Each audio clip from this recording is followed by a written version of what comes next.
नमस्कार दोस्तों, जय जोहार। मैं कौशल तिवारी और बिहनिया संझा में आपका स्वागत है। क्या सचमुच भारतीय जनता पार्टी के नेताओं में सत्ता का नशा सर चढ़कर बोलने लगा है? क्या सचमुच भारतीय जनता पार्टी के वे नेता जो बड़े पद पर जमे हुए हैं, उनके परिजनों के द्वारा खुलेआम दादागिरी की जा रही है, प्रशासन के कार्यों में हस्तक्षेप किया जा रहा है? ये सवाल तो पहले भी बड़ा हुआ था। कई महापौरों के नाम हैं जिनके परिजनों की दादागिरी के किस्से छत्तीसगढ़ में सुनाई दे रहे हैं। तब ऐसे में धमतरी में रामू रोरा को लेकर जो सवाल है, उसकी कहानी हम विस्तार से आपको बताएंगे, क्योंकि प्रदेश भाजपा के वे बड़े नेता माने जाते हैं और धमतरी नगर निगम के महापौर हैं। उनके खिलाफ कई तरह के आरोप हैं। डीजल चोरी से लेकर पेट्रोल चोरी तक के आरोप से धमतरी गरमाते रहा है। तब ऐसे में आज हम बात कर रहे हैं उस महिला महापौर का, जिसके शपथ ग्रहण समारोह ही विवादों में आ गया था। उन्हें दूसरी बार शपथ लेना पड़ा था अपने बिगड़े बोल की वजह से।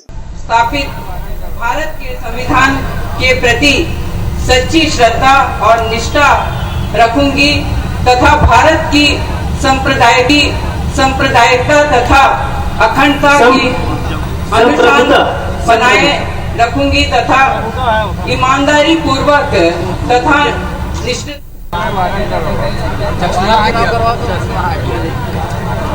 मैं एल पद्मजा पूजा विधानी महापौर नगर पालिका निगम बिलासपुर ईश्वर की शपथ लेती हूँ। सत्य निष्ठा से प्रतिज्ञा करती हूँ कि मैं विधि द्वारा स्थापित भारत के संविधान के प्रति सच्ची श्रद्धा और निष्ठा रखूंगी तथा भारत की संप्रभुता तथा अखंडता को सक्षम बनाए रखूंगी। उस बिलासपुर की महापौर पूजा विधानी के बेटे की गुंडागर्दी या दादागिरी को लेकर अब बड़े सवाल उठ रहे हैं। कहा जाता है कि महापौर लिखे गाड़ी लेकर वे चलते हैं, यानी खुद को महापौर समझते हैं। और पिछले दिनों बस स्टैंड चौक में तो वे सीधे पुलिस की कार्रवाई पर ही सवाल उठाते हुए उन्हें धमकाने लग गए।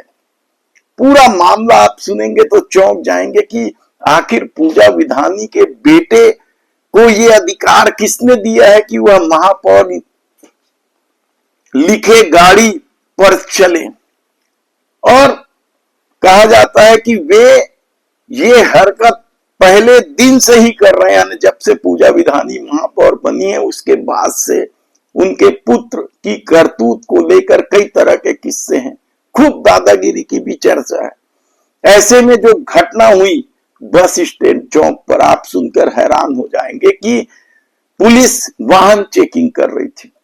बाइक सवार दो युवकों को उसने रोका और जब शराब पिया है कि नहीं इसकी टेस्टिंग की गई तो पता चला कि वे दोनों नशे में धुत हैं, निर्धारित मापदंड से अधिक शराब पिए हुए हैं। उन्हें जब किनारे गाड़ी खड़े करके कार्रवाई की बात हुई तो दोनों धमकाने लगे और कहने लगे कि वे महापौर के यहाँ काम करते हैं, कार्रवाई करोगे तो ठीक नहीं होगा। और इसके बाद उन दो बाइक सवारों में से किसी एक ने महापौर के बेटे को फोन कर दिया। बस क्या था,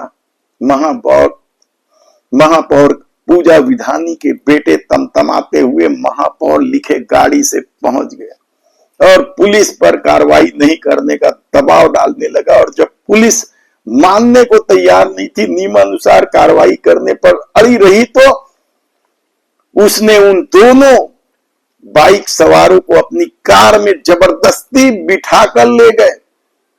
हालांकि वे कहीं और नहीं गए, सीधे ट्रैफिक पुलिस थाना पहुंच गए ताकि महापौर का रौब दिखा सके। लेकिन जब वहां मौजूद आरक्षकों ने उच्चाधिकारियों से बात की तो कार्रवाई तो होनी थी। पुलिस ने साफ तौर पर कह दिया था कि कार्रवाई होगी। इतना सुनते ही महापौर का बेटा तो वहां से खिसक गया। लेकिन इस मामले को लेकर क्या कोई एफआईआर होगी? एक बड़ा सवाल इसलिए उठ रहा है क्योंकि न केवल महापौर के बेटे ने पुलिस की कार्रवाई पर बाधा डाला, बल्कि उन दो युवकों को जो नशे में धुत था उसे पुलिस से जबरदस्ती छीनकर अपनी गाड़ी में बिठाकर ट्रैफिक थाने ले गए। बड़ा अपराध है। यदि सामान्य आदमी यह सब किया होता तो अब तक उसके खिलाफ पता नहीं क्या क्या धाराओं से कार्रवाई हो जाती। लेकिन यदि सरकार डबल इंजन का है, विष्णुदेव साय का है, भारतीय जनता पार्टी का है, तो महापौर के बेटे के खिलाफ अभी तक कोई कार्रवाई नहीं की गई है। भारतीय जनता पार्टी जो है सत्ता के नशे में चूर है, उनके कार्यकर्ता से लेकर उनको बड़े नेता तक के।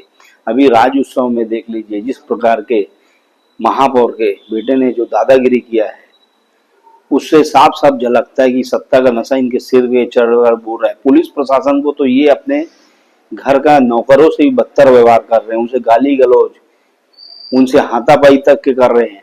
जो पुलिस प्रशासन दिन रात खड़े होके वो व्यवस्था बनाने में लगी है, उनके साथ ये लोग दुर्व्यवहार कर रहे हैं। मतलब ये लोग इतना नशा इनके ऊपर हावी हो गया सत्ता का कि ये शासन प्रशासन को अपनी उंगली के नोक पे रखे हुए हैं।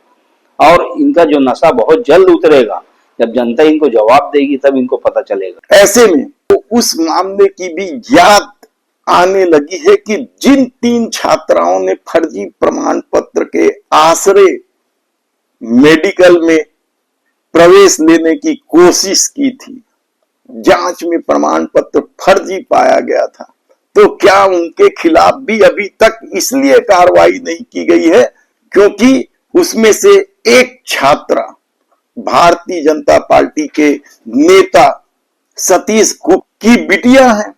ये मामला क्या होगा कहना बड़ा मुश्किल है। अभी तक तो कोई कार्रवाई नहीं हुई है, जबकि फर्जी प्रमाण पत्र बनाने का मामला मजाक नहीं है।